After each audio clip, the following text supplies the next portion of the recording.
ဒီကနေ့တရုတ်နိုင်ငံဟာအမေရိကန်ပြည်ရင်ကမ္ဘာအင်အားကြီးဆုံးနိုင်ငံတစ်နိုင်ငံဖြစ်ရပ်တည်နေပြီးကမ္ဘာမှာအမေရိကန်ရဲ့ဥဆောင်မှုကိုစိန်ခေါ်နေတဲ့နိုင်ငံတစ်နိုင်ငံလည်းဖြစ်ပါတယ်။ဒီလိုစူပါပါဝါနိုင်ငံတစ်ခုမှဖြစ်လာခင်မကြာသေးတဲ့ကာလတစ်ခုကတရုတ်နိုင်ငံဟာနိုင်ငံခေါင်းဆောင်တွေရဲ့စီမံခန့်ခွဲမှုနဲ့မူဝါဒအလွဲတွေကြောင့်ကမ္ဘာသမိုင်းမှာလူအများဆုံးအစုလိုက်အပြုံလိုက်တည်ဆုံခဲ့ရတဲ့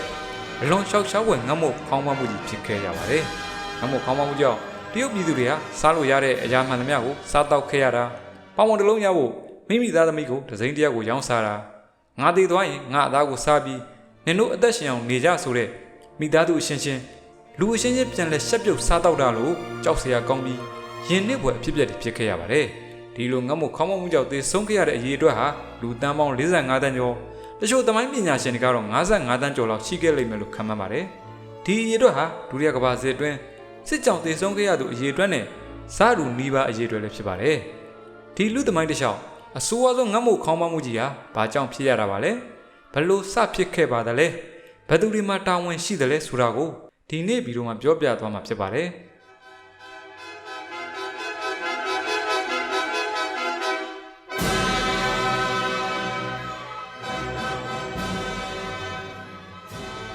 ်ဒုတိယကမ္ဘာစစ်မှာဂျပန်နေစစ်ရှုံးသွားပြီးတဲ့နောက်မော်စီတုံးဦးဆောင်တဲ့တရုတ်ကွန်မြူနစ်ပါတီ CCP နဲ့ရှန်ကီရှိတ်ရဲ့အမျိုးသားရေးပါတီ KMT တို့ကြားခေတ္တရန်နာထားတဲ့ပြည်တွင်းစစ်ဟာလည်းအပြင်းအထန်ပြန်လည်စတင်လာပါတယ်။မော်စီတုံးရဲ့ကွန်မြူနစ်တပ်နီပျောက်ကြားတပ်တွေကပဲတိုက်ပွဲတိုင်းကိုအနိုင်တိုက်နိုင်ခဲ့လို့1949ခုနှစ်မှာရှန်ကီရှိတ်ဦးဆောင်တဲ့အစိုးရတစ်ခုလုံးနဲ့ကြန့်ရှိနေသေးတဲ့ကွန်မန်ဒန်တွေသူတို့ကိုထောက်ခံသူတွေဟာတရုတ်ပြည်မကြီးကထွက်ခွာပြီးထိုင်ဝမ်ကျွန်းယနေ့အချိန်ထိတရုတ်ပြည်မကြီးနဲ့ပြန်လည်ပေါင်းစည်းဖို့ညှင်းဆန်နေတဲ့ထိုင်ဝမ်နိုင်ငံကိုတိမ်းရှောင်သွားခဲ့ကြပါတယ်။ဒီလိုနဲ့1949ခုနှစ်အောက်တိုဘာလ1ရက်နေ့မှာတော့မော်စီတုံးဟာပေကျင်းမြို့တီယမ်မင်းရင်မြစ်မှာတရုတ်ပြည်သူ့သမ္မတနိုင်ငံကိုတရားဝင်စတင်ထူထောင်လိုက်ပြီလို့ကြေညာပါတယ်။ထိုနေ့ကစလို့တရုတ်ပြည်မကြီးတစ်ခုလုံးကိုမော်စီတုံးဦးဆောင်တဲ့ကွန်မြူနစ်ပါတီကတရားဝင်စတင်အုပ်ချုပ်ပါတော့တယ်။တိုက်ကန်ရှန်ကေဂျီဦးဆောင်တဲ့အစိုးရတပ်တွေကိုပြက်ပြက်သားသားရှေမုံပြီးအောင်ပွဲရတဲ့တရုတ်ပြည်သူတို့ရဲ့ခေါင်းဆောင်ကြီးမော်စီတုံးကလည်းတရုတ်တို့ရဲ့တက်ရှိနတ်ဖျားတစ်ပါးလားတကိုးထွားလာပြီးစစ်ရေးအောင်ပွဲနဲ့အတူနိုင်ငံရေးမှာလည်းအလုံးစုံအာဏာကိုထူထောင်ပါတယ်။မော်ဟာအာဏာရလာပြီးတဲ့နောက်ခေတ်နောက်ကျနေတဲ့တရုတ်နိုင်ငံကိုဆိုဗီယက်တို့ရဲ့ဆိုရှယ်လစ်စီးပွားရေးပုံစံအတိုင်းပြုပြင်ပြောင်းလဲဖို့စိတ်အားထက်သန်လာပါတယ်။တို့ခေါ်ယူဇာဟောင်းတွေစီးပွားရေးပုံစံဟောင်းတွေနဲ့ခေတ်နဲ့မညီတဲ့တရုတ်လူဖွဲ့စည်းတစ်ခုလုံးကိုပြုပြင်ပြရမယ်လို့မော်ကယူဆပါတယ်။အစိုးရအုပ်ချုပ်သူပြောင်းလဲတစ်မှာတစ်လွင်တဲ့ကွန်မြူနစ်အုပ်ချုပ်ရေးအသစ်ကြောင့်တရုတ်နိုင်ငံသားအများစုဟာမျှော်လင့်ချက်အပြည့်နဲ့ဖြစ်လာကြပါတယ်။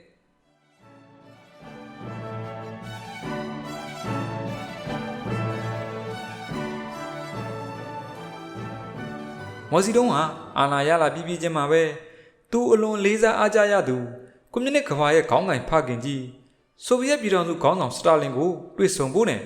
တရုတ်နိုင်ငံပြန်လည်တည်ဆောက်ရေးအတွက်လိုအပ်တဲ့အကူအညီတွေကိုတောင်းဆိုဖို့ဆိုဗီယက်ပြည်ထောင်စုကိုတွားရောက်ခဲ့ပါတယ်။မော်ဟာလေးစားအားကြရတဲ့ဆိုဗီယက်ပြည်ထောင်စုကြီးနဲ့ခေါင်းဆောင်ကြီးစတာလင်စီတို့လက်လက်ဆက်ဆက်အောင်ပွဲနဲ့အတူတွားမဲ့ခီးစဉ်မှာဆိုဗီယက်တို့ဘက်ကတခန်းတနာနဲ့ကြိုးဆိုလိမ့်မယ်လို့တွက်ဆထားပါတယ်။ဒါပေမဲ့ဆိုဗီယက်ကိုမော်ရောက်ချိန်မှာတော့သူမျှော်လင့်ထားသလိုဖြစ်မလာပါဘူး။ဆိုဗီယက်ခေါင်းဆောင်စတာလင်ဟာမော်စီတုံးကိုနှိပ်ချဆက်ဆံခဲ့ပြီးခရီးဦးကြိုဆိုတာမလုပ်ခဲ့ပါဘူး။မော်စီတုံးဟာစတာလင်ကိုတွေ့ရဖို့နှစ်ပတ်ကြာအောင်စောင့်ခဲ့ရပြီးဒီလိုစောင့်ဆိုင်းနေရတဲ့ကာလအတွင်းမှာစိတ်ပြက်အားငယ်ခဲ့ရတယ်လို့ဆိုပါတယ်။ဒီလိုလုပ်တာဟာဆိုဗီယက်ခေါင်းဆောင်စတာလင်ရဲ့နောက်မှပေါ်လာတဲ့ကွန်မြူနစ်တရုတ်ပြည်သစ်အပေါ်စိတ်ပိုင်းဆိုင်ရာရှိုးနေမှုဖြစ်ပြီးဆိုဗီယက်ပြည်ထောင်စုနဲ့သူသားလင်ကွန်မြူနစ်ကမ္ဘာမှာအင်အားကြီးဆုံးဖြစ်ကြောင်းပြသလိုတာကြောင့်လည်းဖြစ်ပါတယ်။နောက်ဆုံးမှာတော့စတာလင်ကတရုတ်ခေါင်းဆောင်မော်စီတုံးကိုထွက်တွေ့ခဲ့ပြီးနိုင်ငံခြားနားလည်မှုစာချုပ်တွေချုပ်ဆိုခဲ့ပါတယ်။ရုရှားဟာတရုတ်ကိုလက်နက်စက်ရုံတွေအတွက်လိုအပ်တဲ့စက်ပစ္စည်းတွေလေယာဉ်သုံးစက်ပစ္စည်းကိရိယာတန်းစားပလာတွေထောက်ပံ့ပေးဖို့သဘောတူပါတယ်။အမှန်တကယ်တော့ဒီစာချုပ်တွေဟာတရုတ်ကိုရုရှားတို့ကလူလေကျချုပ်ဆိုလိုက်တဲ့စာချုပ်တွေသာဖြစ်ပါတယ်။ရုရှားပေးမဲ့အကူအညီအလုံးဟာအလကားတက်မဟုတ်ပဲမြင့်မားတဲ့အတိုးနှုန်းနဲ့ရုရှားတို့ကိုပြန်လည်ပေးဆက်ဖို့ချုပ်ဆိုစေခဲ့ပါတယ်။မော်စီတုံးကဆိုဗီယက်ကပြန်လာပြီးနောက်ဆိုဗီယက်ပုံစံစီးပွားရေးကိုအတူခိုးကတရုတ်နိုင်ငံကိုကြီးမားတဲ့အပြောင်းလဲတွေစတင်ပြုလုပ်ပါတယ်။ပထမဆုံးစိုက်ပျိုးရေးကဏ္ဍကိုစတင်ပြောင်းလဲပါတယ်။အာဏာမရခင်ကသူကြွေးကြော်ခဲ့တဲ့ပုဂ္ဂလိကပိုင်ဆိုင်မှုတွေကိုဖျက်သိမ်းပြီးမြေယာဝေရှမ်းရေးတွေကိုပြန်လုပ်ပါတယ်။မြေပိုင်ရှင်အများစုဟာသူတို့ရဲ့မြေတွေကိုအစိုးရရဲ့သိမ်းယူတာကိုခံရယုံတာမက ကွန်မြူနစ်ပါတီဥဆောင်ကျင်းပတဲ့လူထုအစည်းအဝေးပွဲတွေမှာမြေပိုင်ရှင်ဘဝကအပြုအမူတွေအတွက်လူထုနဲ့ဝိုင်းပြီးအဆက်ခွဲစေတာရိုက်နှက်တာတွေကိုတရားလက်လွတ်လုပ်ကြပါတယ်။ပြည်သူတရားရုံးတွေဖွဲ့စည်းပြီးမြေပိုင်ရှင်တွေကိုလူသိရှင်ကြားတပ်ဖြတ်ထားတဲ့ပြုလုပ်ခဲ့လို့တိတ်နဲ့ရှိတဲ့မြေပိုင်ရှင်တွေတည်ဆုံးခဲ့ရပါတယ်။အသက်မခံရတဲ့မြေပိုင်ရှင်တွေကလည်းပြုပြင်ရေးစခန်းတွေအကျဉ်းထောင်တွေစီကိုပို့ဆောင်ခံရပါတယ်။ဒီလိုပြင်းထန်တဲ့အစီအစဉ်တွေဟာတရုတ်နိုင်ငံရဲ့ကျေးလက်ဒေသမှာရှိတဲ့ရိုးရာအာဏာပိုင်အဖွဲ့အစည်းတွေကိုဖျက်ဆီးပစ်ဖို့နဲ့ကွန်မြူနစ်ပါတီအတွက်ကျေးလက်နေလူထုအများစုရဲ့ထောက်ခံမှုကိုရယူဖို့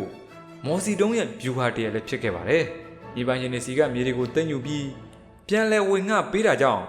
မြေယာမဲ့အများစုဟာမြေပိုင်ရှင်ငယ်လေးတွေဖြစ်လာပြီးသူတို့ရဲ့မြေကွက်လေးတွေပေါ်မှာစိုက်ပျိုးရေးတွေလှုပ်လာနိုင်တာကြောင့်ကွန်မြူနစ်အစိုးရကိုပုံမထောက်ခံလာကြပါတယ်။ဒါဟာပဲကျေးလက်နေလူထုအများစုရဲ့ထောက်ခံမှုကိုရယူဖို့အတွက်မော်စီတုံးရဲ့မဟာဗျူဟာတရဖြစ်ပါတယ်။ဒီလိုနဲ့ခေါင်းဆောင်ကြီးမော်ဟာလည်းကျေးလက်နေလူဒန်းသားရဲ့ထွက်ရလန်းကိုလမ်းညွှန်ပေးနိုင်တဲ့တက်ရှိနတ်ဖျားတစ်ပါးအလားကိုးကွယ်ခံရပြီးတရုတ်ပြည်သူတရလုံးဟာခေါင်းဆောင်ကြီးရဲ့မိသည့်လမ်းညွှန်မှုမျိုးကိုမဆိုနောက်ကနေလိုက်လို့ဖို့အစဉ်သင့်ဖြစ်နေခဲ့ပါပြီ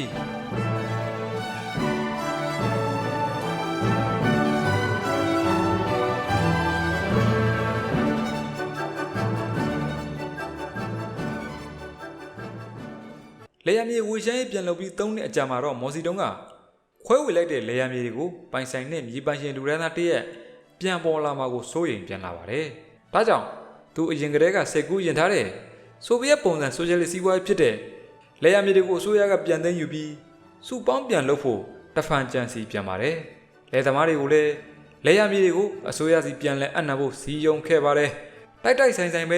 ဆိုဗီယက်မှာစုပေါင်းလေယာဉ်စနစ်ကိုအကောင့်ထဲပေါ်ခဲ့တဲ့စတာလင်ဟာ1953မှာဆုံးပါသွားခဲ့ပါတယ်။အသစ်တက်လာတဲ့ဆိုဗီယက်ခေါင်းဆောင်ခရုရှက်ကစုပေါင်းလေယာဉ်စနစ်ကိုအကောင့်ထဲပေါ်လို့ဆိုဗီယက်မှာအငတ်ဘေးစိုက်ခဲ့မှုတွေအတွက်တည်ဆုံးသွားတဲ့ခေါင်းဆောင်ဟောင်းစတာလင်ကိုဆိုဗီယက်ကွန်မြူနစ်တွေရဲ့20ကြိမ်မြောက်ကွန်ဂရက်ပါတီမှာအပြစ်တင်ပါတယ်။ဆိုဗီယက်တို့ရဲ့အထူးအခေါ်ပြောင်းလဲဟာတရုတ်ကိုရိုက်ခတ်လာပြီးမော်စီတုံးစိတ်ကူးကျင်ထားတဲ့ဆိုဗီယက်စတိုင်စုပေါင်းလေယာဉ်စနစ်ကိုပါတီအတွင်းမှာကန့်ကွက်မှုတွေဖြစ်လာပါတယ်။ဒါကြောင့်မော်စီတုံးဟာသူ့ရဲ့အစီအစဉ်တွေကိုယာယီဆိုင်းငံ့ထားပါတယ်။မော်စီတုံးဟာသူသွားကျင်တဲ့လမ်းကြောင်းမှာအဟံတာဖြစ်နေတဲ့တရုတ်ပညာတဲ့အတိုင်းဝိုင်းနဲ့ဝေဖန်ထောက်ပြသူတွေကိုတုတ်တင်ဖို့ထောင်ချောက်တစ်ခုစီစဉ်ခဲ့ပါတယ်။အဲ့ဒါကတော့သူကိုယ်တိုင်ခွင့်ပြုပြီးပြည်သူလူထုကိုပါဝင်ဆွေးနွေးဖို့ဆော်ဩခဲ့တဲ့ပန်းပေါင်း100စီမံကိန်းပါ။ပန်းပေါင်း100ပွင့်စေသတည်းအတွေးခေါ်ပေါင်း1000ထွန်းကားစေသတည်းဆိုတဲ့ဆောင်ပုဒ်နဲ့ပြည်သူလူထုကိုပါဝင်ဖို့ဖိတ်ခေါ်ပါတယ်။ဒီစီမံကိန်းရဲ့အဓိကရည်ရွယ်ချက်ကတော့နိုင်ငံရေးအမှုပညာနဲ့သိပ္ပံနယ်ပယ်တွေမှာလွတ်လပ်စွာထုတ်ဖော်ပြောဆိုခြင်းနဲ့ဝေဖန်ခြင်းတွေကိုအားပေးဖို့ပဲဖြစ်ပါတယ်။ဝေဖန်ထောက်ပြမှုကိုလမ်းဖွင့်ပေးမှုနဲ့အတူတိုင်းပြည်ပေါ်တကယ်ကောင်းစေခြင်းနဲ့တရုတ်ပညာတဲ့လူဒန်းစားအလွှာဖြစ်တဲ့ကျောင်းဆရာတွေတတ်သိပညာရှင်တွေကျောင်းသားတွေစာရေးဆရာတွေကပါတီရဲ့အာဏာရှင်ဆန်မှုပါတီရဲ့ဥပဒေပြင်ပတရားစီရင်မှုခေါင်းဆောင်မှုစတဲ့နိုင်ငံရေးနဲ့အုပ်ချုပ်ရေးဆိုင်ရာတွေကိုပြင်းပြင်းထန်ထန်ဝေဖန်ထောက်ပြလာပြီးပန်းပေါင်း100စီမံကိန်းဟာလည်းအားကောင်းလာပါတယ်။ဉာဏ်ပညာအမျှော်မြင်တဲ့ဝေဖန်ထောက်ပြမှုတွေဟာကွန်မြူနစ်အုပ်ချုပ်ရေးမှာအလွန်တဘာဝကျကြောင်းမော်ကဆိုပါတယ်။အမှန်တကယ်တော့ဒါဟာမော်စီတုံးရဲ့ထောင်ချောက်တစ်ခုသာဖြစ်တယ်လို့သမိုင်းပညာရှင်တွေကသုံးသပ်ကြပါတယ်။တကယ်ရည်ရွယ်ချက်ကတော့ဝေဖန်သူတွေကိုဖော်ထုတ်တုတ်တင်ဖို့ပါ။1958ခုနှစ်ဇွန်လမှာမော်စီတုံးနဲ့ကွန်မြူနစ်ပါတီကဝေဖန်မှုတွေရဲ့ပြင်းထန်လာတာကြောင့်ကွန်မြူနစ်ပါတီရဲ့လွဲမှားမှုအာဏာအလွဲသုံးစားပြုလုပ်မှုတရားလက်လွတ်တပ်ဖြတ်မှုတွေကိုဖုံးဖိမရနိုင်တဲ့အခါမှာစီမံကိန်းကိုရုတ်တရက်ရပ်ဆိုင်းလိုက်ပြီးဒီလှုပ်ရှားမှုနဲ့ဝေဖန်ခဲ့သူမည်သူကိုမဆိုလက်ရစွန်းလှုပ်ရှားမှုအဖြစ်တစိမ့်ကပ်ပြီးတုတ်တင်ပါတယ်။မော်ရဲ့ထောင်ချောက်ကိုမသိခဲ့ကြတဲ့တရုတ်ပညာတဲ့လူဒန်းသားအများစုဟာလူဒန်းသားတိုက်ပွဲရဲ့ရန်သူတွေဖောက်ပြန်ရေးသမားတွေအဖြစ်တစိမ့်ကပ်ခံရပြီးအလုတ်ကျန်းစကန်တွေနဲ့အကျဉ်းထောင်တွေစီကိုပြန်လည်ပြုပြင်ရေးလှုပ်ဆောင်စေရန်ဆိုတဲ့ခေါင်းစဉ်နဲ့ပို့ဆောင်ခြင်းခံရပါတယ်။အများစုကထိုစကန်တွေမှာပဲညှဉ်းပန်းနှိပ်စက်ခံရပြီးဒေဆုံးသွားခဲ့ရပါတယ်။ပန်းပေါင်း100စီမံကိန်းမှာဝင်ရောက်ဝေဖန်အကြံပြုခဲ့ကြတဲ့တရုတ်ပညာတဲ့လူပေါင်း9သိန်းခွဲကျော်ဖမ်းဆီးခံခဲ့ရပါတယ်။ဒီဖမ်းဆီးအရေးယူမှုတွေထဲမှာပြည်내တွေစီရင်စုတွေရဲ့ဒေသခံခေါင်းဆောင်အများပြားလဲဖယ်ရှားခံရပြီးကွန်မြူနစ်ပါတီဗဟိုကတိုက်ရိုက်ခန့်အပ်တဲ့အရာရှိတွေနဲ့စားထိုးလိုက်ပါတယ်။ဒါဟာမော်စီတုံးရဲ့စိတ်ကူးတိုင်းကောင်းတဲ့ပုံမဲ့ အနာဂတ်မူဝါဒတွေမှာဘယ်သူမှမဝေဖန်ရဲအောင်လှုပ်ဆောင်လိုက်တာလည်းဖြစ်တယ်လို့မော်စီတုံးနဲ့ကွန်မြူနစ်ပါတီအပေါ်တန်တရားရှိသူတွေကိုအပြီးတိုင်နှုတ်ပိတ်လိုက်တဲ့စီမံကိန်းတစ်ခုဖြစ်ပြီးနောက်ပိုင်းမှာဖြစ်ပေါ်လာမဲ့မဟာကွန်မြူကျော်လွှားရေးစီမံကိန်းနဲ့ယဉ်ကျေးမှုတော်လှန်ရေးတွေလိုမျိုးကြီးမားတဲ့နိုင်ငံရေးလှုပ်ရှားမှုတွေအတွက်မိသူကိုမဆိုသူ့ကိုဝေဖန်ရင်ဒီကံကြမ္မာကိုရင်ဆိုင်ရမယ်လို့တတိပေးလိုက်တာလို့လည်းဆိုနိုင်ပါတယ်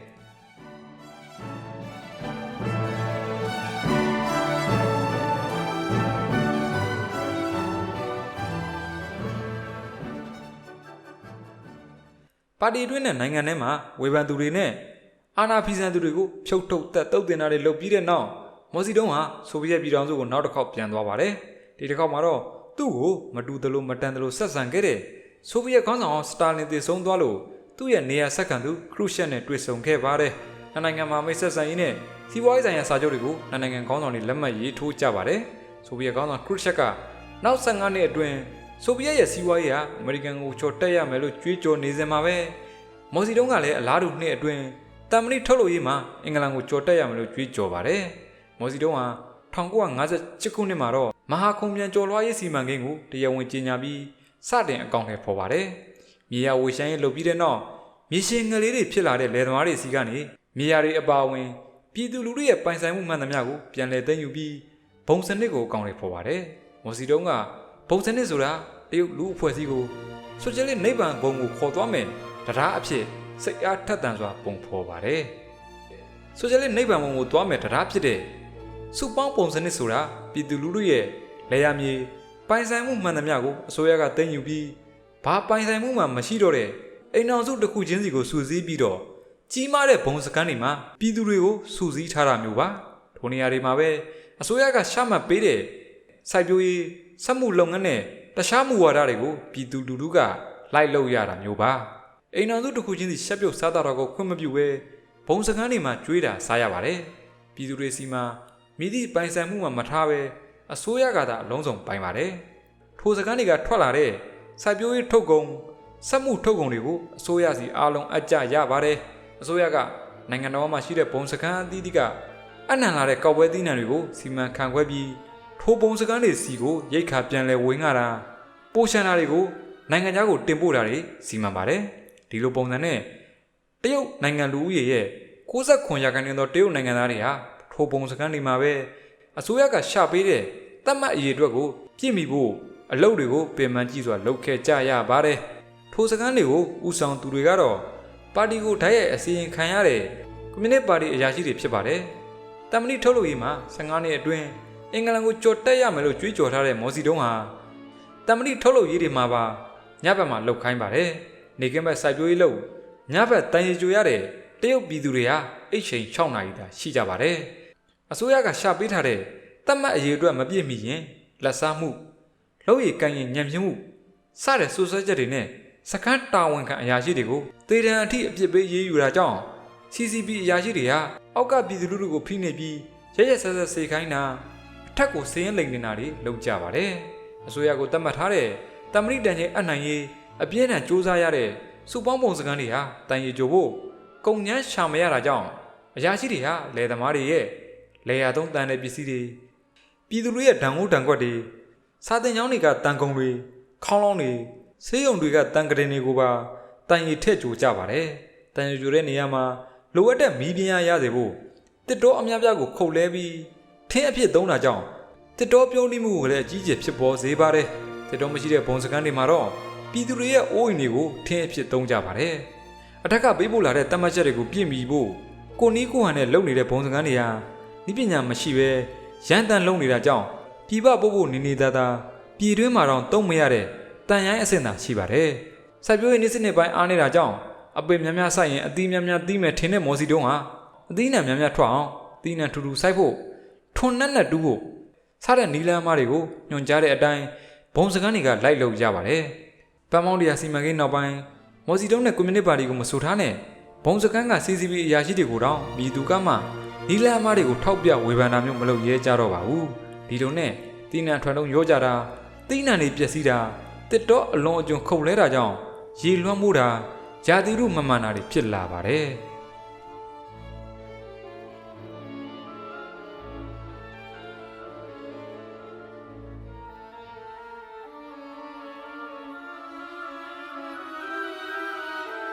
ဘုံစကန်းတွေမှာအရာရာတိုင်းကို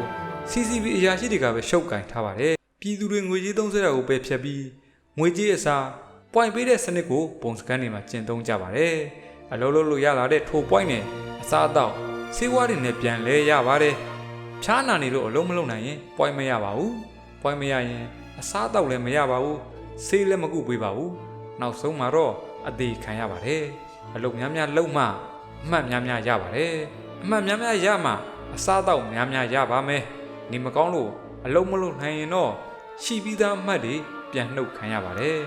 စုပေါင်းပုံစကန်းတွေရဲ့အဆိုးဆုံးနဲ့ရုပ်ညံ့ဆုံးကတော့လူမှုရေးနဲ့လူတဘာဝအသိစိတ်ဓာတ်ကိုဖြိုခွဲတာပါကွန်မြူနစ်စနစ်ရဲ့ရည်ရွယ်ချက်ကမိသားစုစိတ်ဓာတ်ကိုဖျောက်ပြီးစုပေါင်းစိတ်ဓာတ်ကိုသွင်းပေးဖို့ဖြစ်တာကြောင့်မိသားစုပုံစံကိုပါဖြိုခွဲပါတယ်ပုံစကန်းတွေဟာစစ်တမ်းလျားလိုမျိုးအဆောင်တွေစောက်ထားပါတယ်လင်မယားတွေဖြစ်ပေမဲ့အတူနေခွင့်မရှိဘဲအမျိုးသားဆောင်အမျိုးသမီးဆောင်ဆိုပြီးတက်တက်ခွဲနေရပါတယ်လင်မယားချင်းအတူအိတ်ခွင့်ကိုအလှည့်ကျစနစ်သတ်မှတ်ထားတဲ့ရက်ဥပမာစနေနေ့ညတရက်တည်းမှာသာတီးတန့်အခန်းပေးပြီးတွေ့ဆုံပေးလိရှိပါတယ်ဒါကိုပဲ Starry Night System လို့တောင်ခေါ်ခဲ့ကြပါတယ်မိဘတွေလှုပ်လှုပ်နိုင်ဖို့အတွက်ကလေးတွေကိုဘုံကလေးထင်းကျောင်းတွေမှာထားပြီးတက်ကြီးရွယ်အိုတွေကိုတော့ပျော်ရွှင်မှုရိပ်သာဆိုတဲ့တီးတန့်အဆောင်မှာတီးတန့်ခွဲထားပါတယ်ဒီလိုပုံစံနဲ့မိသားစုတွေကိုတကွဲတပြားဖြစ်အောင်ဖြိုခွဲပစ်ပြီးပါတီကရှမှတ်ထားတဲ့စီမံကိန်းတွေနဲ့ CCB အရာရှိတွေကခိုင်းတဲ့အလုပ်တွေကိုစက်ရုပ်တပွဲလိုက်လုပ်ကြရပါတယ်ဥပဒေအရအိမ်အောင်ပြုခွင့်ကိုပိတ်ပင်ထားခြင်းမရှိပါဘူးဒါပေမဲ့လက်တွေ့မှာတော့အိမ်အောင်ပြုဖို့မလွယ်ကူပါဘူးကွန်မြူနတီခေါင်းဆောင်တွေစီကခွင့်ပြုချက်တောင်းရပါတယ်ပါတီရဲ့သဘောထားနဲ့ကိုက်ညီမှခွင့်ပြုလို့ရှိပါတယ်ရုပ်စွာအစုံလိန်ကိစ္စကအစပါတီကထိန်းချုပ်ထားပါတယ်အိမ်အောင်တွေရှစ်သူရီးသားတွေပါတီစည်းကမ်းမလိုက်နာပဲလိန်ဆက်ဆံမိလို့မိသွားခဲ့ရင်တော့လူထုခြေပံအဆက်ခွဲပြီးအပြစ်ပေးပါတယ်ထိုအရှင်မျိုးကြုံလာရင်ထိုခေတ်ထိုကာလကမိန်းကလေးတော်တော်များများဟာသူတို့ကိုယ်သူတို့အဆုံးစီရင်သွားလိရှိပါတယ်ဒါကတော့မော်စီတုံးကြွေးကြော်တဲ့ဆိုဗီယက်နိဗ္ဗာန်ကိုသွားရလမ်းရဲ့တရုတ်ပြည်သူတွေရဲ့ဘဝပါ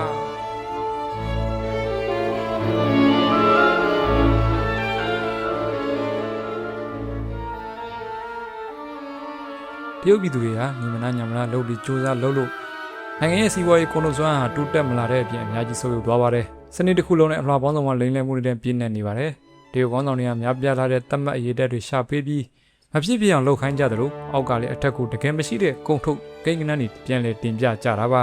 ဒီလိုနဲ့အမေရိကန်မရှိတဲ့ကိန်းကနန်းတွေကိုအခြေခံပြီးအောက်ခြေပုံစကားတွေစီကိုရိတ်ခါတွေပြန်လဲဝေငှဖို့အတွက်လူဦးရေရှိုးစားနဲ့ကိုက်ညီမဲ့အမှန်တကယ်ရိတ်ခါတွေအစားအလိမ်ညာကိန်းကနန်းနေနဲ့ပဲအောက်ခြေကိုရိတ်ခါတွေပြန်လဲဝေငှကြတာပါဒီလိုနဲ့ဒီစနစ်ဟာကုန်ထုတ်စွမ်းအားရဲ့အောက်ခြေရန်ရဖြစ်တဲ့အောက်ခြေပြည်သူလူထုဟာပင်မစင်းရတဲ့အလုံးလုံးနေရပေမဲ့ရိတ်ခါမလုံလောက်မှုတွေဖြစ်လာပြီးအငတ်ဘေးစတင်စိုက်ရောက်လာပါတော့တယ်တရုတ်ကွန်မြူနစ်ပါတီအာဏာရလာပြီးချိန်နဲ့မဟာခုံပြန်ကျော်လွှာရေးစီမံကိန်းမစတင်မီမော်စီတုံးရုရှားကိုတွားခဲ့တဲ့ခီးစဉ်တွေမှာနိုင်ငံချုပ်ဆိုခဲ့တဲ့စာချုပ်တွေအရတရုတ်ကိုရုရှားတို့ကလက်နက်စက်ရုံစိုက်ပျိုးရေးသုံးပစ္စည်းထုတ်လုပ်တဲ့စက်ရုံတွေအတွက်စက်ပစ္စည်းနဲ့နည်းပညာတွေကူညီခဲ့ပါတယ်ဒီကူညီတွေဟာတရုတ်တို့ကိုအခမဲ့ကူညီခဲ့တာမဟုတ်ပဲအတိုးနှုန်းကြီးကြီးနဲ့ပြန်ဆက်ဖို့စာချုပ်တွေမှာထည့်ရှုပ်ခဲ့တာပါဆိုဗီယက်တို့ဟာဒီအကျွေးတွေအတွက်တရုတ်တို့စီကငွေသားအပြင်စားနပ်ရိက္ခာတွေကိုပါပြန်ဆက်ခိုင်းပါတယ်ပြည်တွင်းမှာငန်းငန်းပြက်ပြက်ဖြစ်နေတဲ့ဘုံစကန်းတွေဟာစားဖို့မရှိရတဲ့အထက်ထွက်သမျှသီးနှံတွေကိုဆိုဗီယက်ကိုအကျွေးဆက်ဖို့အစိုးရစီကိုပြန်သွင်းနေရပါတယ်နှစ်စဉ်အလိမ်ညာကိန်းကနန်းတွေကိုရှပြပြီး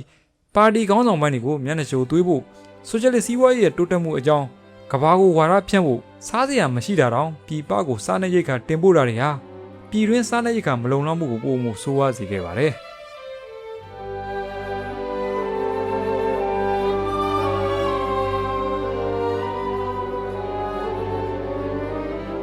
တဘာဝဘေးရန်တွေနဲ့စိုက်ပျိုးရေးနည်းစနစ်အမှားတွေကြောင့်သီးနှံအထွက်နှုန်းတွေလျော့ကျလာပြီး1959ခုနှစ်မှာတော့အစိုးရရဲ့ဂိုဒေါင်တွေမှာရိတ်ခါတွေပြက်လက်ကုန်ပါတယ်နိုင်ငံသားတွေဟာငတ်ဘိန်းနဲ့ရင်ဆိုင်နေချိန်မှာတော့အစိုးရကဆိုဗီယက်ကိုအကျွေးဆက်ဖို့အတွက်ဘုံစကန်းကထွက်သမျှစံနဲ့ဂျုံလိုအခြေခံစားတောက်သီးနှံတွေကိုထိုစကန်းတွေအတွက်တောင်မရှမ်းပဲသိမ်းဆည်းတင်ပို့ခဲ့တာကြောင့်ပြည်တွင်းစားသုံးဖို့အတွက်စားနပ်ရိက္ခာတိတိတတ်တာလျော့နေသွားခဲ့ပါတယ်ဒီလိုနဲ့ငတ်ဘေးဟာတစနဲ့ပိုဆိုးလာစေပါတယ်ဘုံစကန်းတွေမှာလူတယောက်ချင်းစီရဲ့ အစားအစာခွဲတံကိုလျှော်ပေးလာပါတယ်အလုံးမလုံးနိုင်ရင်အစားမစားရဆိုတဲ့မူအရာအားနည်းသူတွေအသက်ကြီးရွယ်အိုတွေနဲ့ကိုဝင်ဆောင်မိခင်တွေကလေးတွေအစာငတ်ပြီးတည်ဆုံးကုန်ပါတယ်အစာဝါဝလင်လင်မစားရတာကြောင့်ခိုးတာလူရက်တာလိုမငြိမ်သက်မှုတွေတိုးလာပါတယ်ဒီလိုမှုတွေကိုတခါတည်းသေးတန်းစီရင်ပါတယ်လူတဦးချင်းစီရဲ့ရိတ်ခါခွဲတံကိုရှော့ချတတ်မှတ်ရာကနေလုံးဝမပေးနိုင်တော့တဲ့အခြေအနေဖြစ်လာချိန်မှာတော့ပြည်သူတွေဟာစဘာကင်းတွေနဲ့ဂျုံခွင်းတွေမှာရိတ်သိမ်းပြီးလို့အခင်းထဲမှာကြကြံခဲ့တဲ့အကျွင်းအကြံတွေကိုရွှွန့်နွန်တွေထဲမှာရှားစားရပါတယ်နောက်ဆုံးအခြေအနေတွေပိုဆိုးလာပြီးစားလို့ရတာမှန်သမျှကိုအကုန်စားတော့ကြရပါတယ်အတုပအခမ်းအနားတွေဆိုတခဏတနပြုလုပ်လေရှိတဲ့တရုတ်တွေဟာမိသားစုဝင်သေးတာတောင်မြေမမြုပ်နိုင်တော့တဲ့အထိအခြေအနေတွေဆိုးဝါးကုန်ပါတယ်အငံဘေးကြောင့်တေဆုံးသူတွေဟာနေရာတိုင်းလမ်းတိုင်းမှာပြန့်ကျဲနေပါတယ်တချို့ဒေသတွေမှာမိသည့်အစားအစာမှရှာမရတော့တဲ့အဆုံးတေဆုံးသွားတဲ့လူတွေကိုပါပြန်လဲရှက်ပြုတ်စားတောက်တာတွေအထိရှိခဲ့ပါတယ်ရှိလက်တော်ရတွေဘက်ကစူပေါင်းမွန်စကန်တွေမှာအငံဘေးကရုံထွက်နိုင်ဖို့စကန်တွေကနေခိုးထွက်ပြီးမြို့ပေါ်ကိုတက်လာတဲ့သူတွေကိုအစိုးရကအဝင်မခံပါဘူးလွတ်လပ်စွာခီးသွားလာခွင့်မရှိတာကြောင့်ထိုးသူတွေကိုဖမ်းမိရင်တပ်ဆိုင်ရာပုံစကန်တွေကိုပြန်ပို့ပြီးအပြစ်ပေးလိရှိပါတယ်အငံဘေးဆိုင်ရမှုနဲ့အတူကွန်မြူနစ်ပါတီမှာလည်းအကျင့်ပြတ်ရှားသားမှုဟာထိမ့်မနိုင်သိမ့်မနိုင်ဖြစ်လာပါတယ်ပြည်သူတွေအငံဘေးကြောင့်အစုလိုက်အပြုံလိုက်သေးဆုံးနေရပေမဲ့ကွန်မြူနစ်ပါတီအတွင်းကအရာရှိငယ်တွေဟာသူတို့ရဲ့မိသားစုတွေအငတ်ဘေးကလွတ်မြောက်ရေးအတွက်အစားအစာတွေကိုခိုးဝယ်စုဆောင်းကြပါတယ်ကွန်မြူနစ်ပါတီရဲ့အကြီးပိုင်းတွေကလည်းကြီးလက်ဒေသတွေမှာအစုလိုက်အပြုံလိုက်တေဆုံးတာတွေကိုလစ်လူရှုပြီးရှန်ဟိုင်းလိုမြို့ကြီးတွေမှာညစာစားပွဲတွေကာပွဲတွေနဲ့ပြဆက်ပွဲတွေကျင်းပပြီးအကောင်းစားအဝိုင်တွေနဲ့ဇင်ကြနေပါတော့တယ်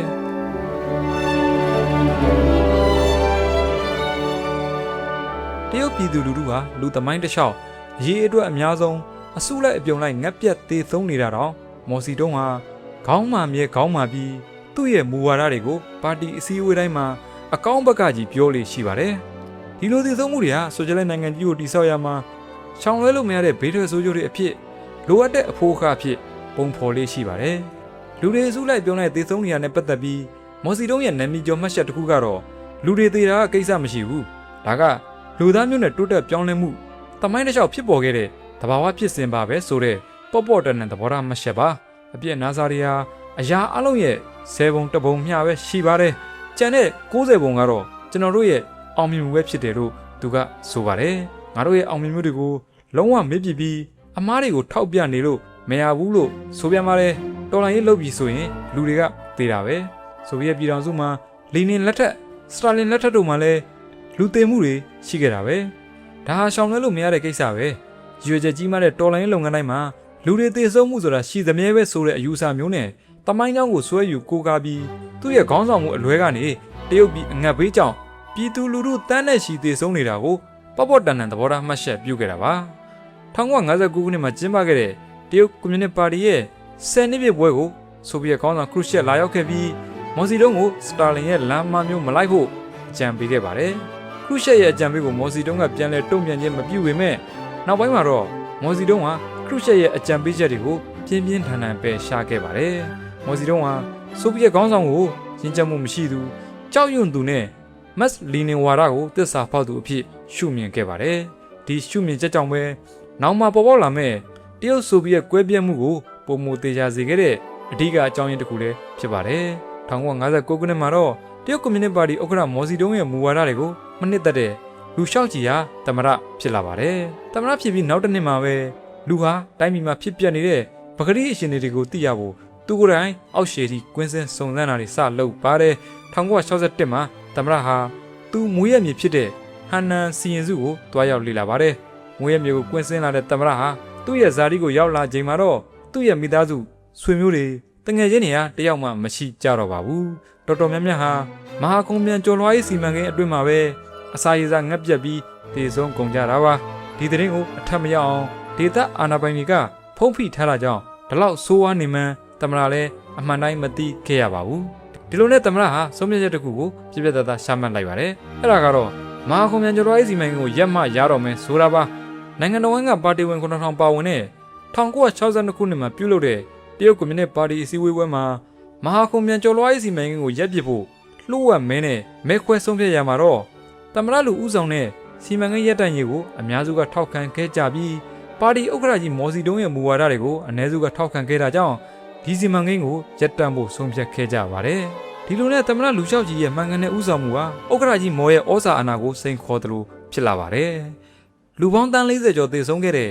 မဟာကုံမြန်ကျော်လွှားရေးစီမံကိန်းကြောင့်မော်စီတုံးရဲ့ဩဇာအာဏာဟာကျဆုံးသွားခဲ့ပြီးမဟာကုံမြန်ကျော်လွှားရေးစီမံကိန်းကိုရပ်တန့်ခဲ့သူသမ္မတလူလျှောက်ကြီးဟာလည်းအာဏာတက်လာပါတယ်ဒီလိုဖြစ်လာမှုအပေါ်မော်စီတုံးဟာပြုပြင်ပြောင်းလဲရေးသမားလူလျှောက်ကြီးကိုအညှို့တေးထားခဲ့ပါတယ်လူလျှောက်ကြီးဥဆောင်မှုနဲ့စီးပွားရေးပြန်လည်ထူထောင်ရေးတွေမှာအောင်မြင်မှုတွေရရှိခဲ့ပြီးအငတ်ဘေးကရုံထွက်နိုင်ခဲ့ပေမဲ့မော်စီတုံးရဲ့ဩဇာအာဏာပေါ်စိန်ခေါ်သလိုဖြစ်နေတဲ့